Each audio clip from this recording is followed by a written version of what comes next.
show more civilization above the tomb. But the reason I wanted that is because I want it to be light around the tomb, so that you go up, the stairs are dark, but as soon as you get to the coffin's sacred, it's lit up. There's a sun symbol above it, well, a sun pole, so that the sun god is always watching. And because of that, it shows that this is a very important person, which is where I'm going to elaborate on next.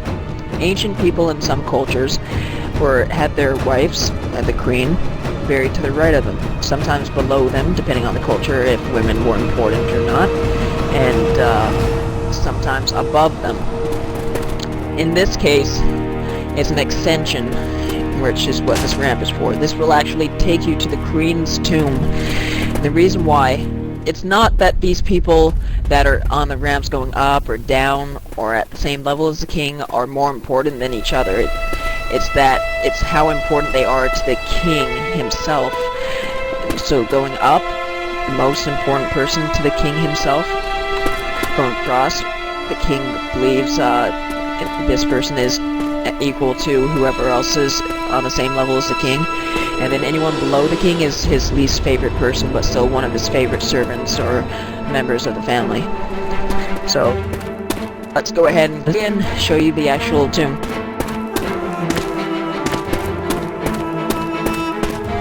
Oh, and yes, that's one thing I forgot. We have dynamic pathing that I'm currently working on.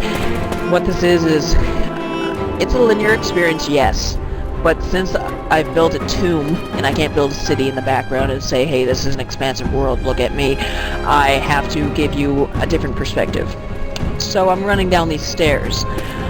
Let's pretend here for a moment there are two paths. I can go down to the main catacombs, or I can take this path into the side passages, where no one really wants to go because it's dark and there's no lights. Alright, so I'm running down here. Oh wait, suddenly it's blocked. Sometimes when the map loads, it's going to be blocked by dirt. Oh crap, I have to come all the way back here and trace my steps and go down the side passage. However, there are going to be, I think, 3 or 4 different passages if I can get it to work. But the only way you're going that these two down here are blocked is if you come down here. But what I've come up to realize is I can block off these ramps up here across from the tomb, so you can't even explore them if they're blocked off. That way it's trial and error. Walk up here, if one of them's open, that's the path. Or one of the optional paths anyway. And if it's not, well, it's not. So it's something we're looking into to make it feel linear, but open. So for the tomb, we have about, I think, 36 tombs here, coffins alone, in just this area. And these are the ones where I'm going to be putting names for the name etchings. I'm putting up to 25 people. So it's basically all about, what do you want? Do you want to have your name on one of these tombs? Be nice to show it off, right? Some of them are also going to be, they're not going to be, what's that word? Dark-eyed? So I forgot again. Legible? There we go. Legible, I remembered. No, I don't think that was the right word to use in that context, but okay, well, you won't be able to read that. It just doesn't fit, just don't worry about it. Okay, so, basically, I'm trying to just make this area look big and open, and this is going to be the entrance to catacombs. Now, what I haven't talked about is why are you going down? You're in the tomb already. There was a tomb up there. Why aren't you going up? Well, easy. What they did is they built their tombs underground because they buried their dead, literally. And in this sense, there's usually 3 tiers.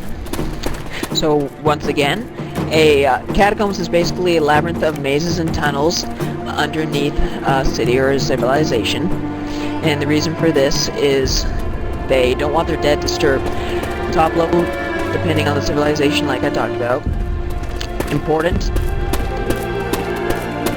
servants, and on the bottom, usually criminals. You did not want to be a criminal in these civilizations. They do not do nice things to you. Not to mention, you were buried way below. So, that's one of the reasons why you're going down. And there's actually a story behind this campaign a little bit. And what this is the infection is basically humanity the world was covered in ice, and to escape the frozen lands, they went down into their tombs, and they built a village deep down inside. They went mad, and the two basic instincts of humanity are survival and reproduction.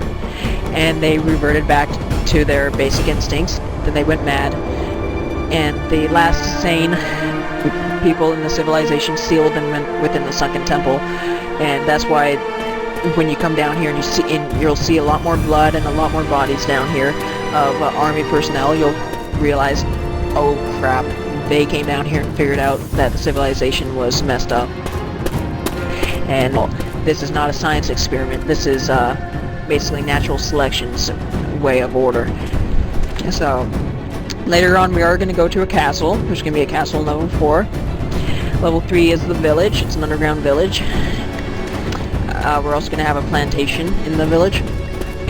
And then level 5 is actually a sunken temple, which is a temple that is sacred, but no longer watched by the gods, and usually it's just that sunken. And it's going to have a little technology in it, though, because the army did get there and did do research. So, if you have anything else to comment, Dark Eyes, about the texturing? I guess I could talk a little bit about the concepting I'm doing, and our process. We're trying to keep it real organic. We're trying to keep the process real organic, and you know, sometimes I will do a concept, and Soul will do some mapping based on that, and then also Soul will take a hand at it, and he'll map something, and I'll do some paint overs. So we're looking for people who want to do some fun, creative stuff, and we take criticism really well. We hope to hear from you guys on the forums, and hope to have some fun with you guys. Peace. And there you go. That's basically the entrance to the tomb and the entrance to the catacombs in level 2, which I'm trying to release by the end of October, but I cannot promise anything. And once again, Frosty is our camera guy who records all our videos, and he's a cool guy. Very cool guy. Thanks, Frost. Thanks, Frost. Thanks, Frosty.